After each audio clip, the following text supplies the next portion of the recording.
Chapter 3. Now the serpent was more subtle than any beast of the field which the Lord God had made. And he said unto the woman, Yea, hath God said, Ye shall not eat of every tree of the garden? And the woman said unto the serpent, We may eat of the fruit of the trees of the garden.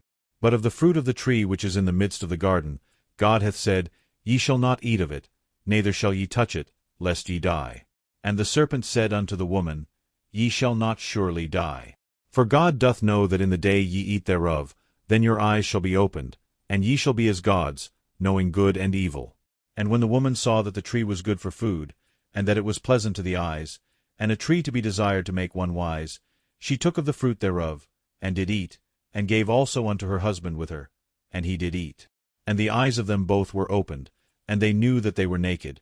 And they sewed fig leaves together, and made themselves aprons. And they heard the voice of the Lord God walking in the garden in the cool of the day. And Adam and his wife hid themselves from the presence of the Lord God amongst the trees of the garden. And the Lord God called unto Adam, and said unto him, Where art thou? And he said, I heard thy voice in the garden, and I was afraid, because I was naked, and I hid myself. And he said, Who told thee that thou wast naked?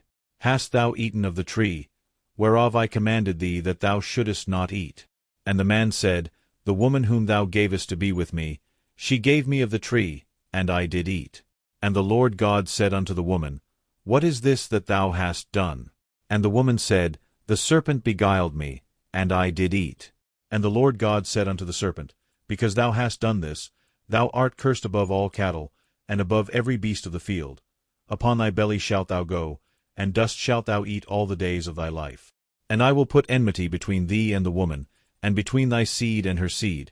It shall bruise thy head, and thou shalt bruise his heel. Unto the woman he said, I will greatly multiply thy sorrow and thy conception. In sorrow thou shalt bring forth children, and thy desire shall be to thy husband, and he shall rule over thee.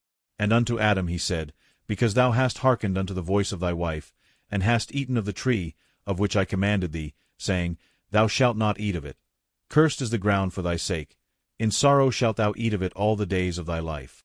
Thorns also and thistles shall it bring forth to thee, and thou shalt eat the herb of the field. In the sweat of thy face shalt thou eat bread, till thou return unto the ground, for out of it wast thou taken, for dust thou art, and unto dust shalt thou return. And Adam called his wife's name Eve, because she was the mother of all living.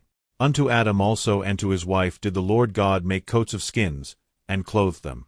And the Lord God said, Behold, the man is become as one of us, to know good and evil. And now, lest he put forth his hand, and take also of the tree of life, and eat, and live forever. Therefore the Lord God sent him forth from the garden of Eden, to till the ground from whence he was taken. So he drove out the man, and he placed at the east of the garden of Eden cherubims, and a flaming sword which turned every way, to keep the way of the tree of life.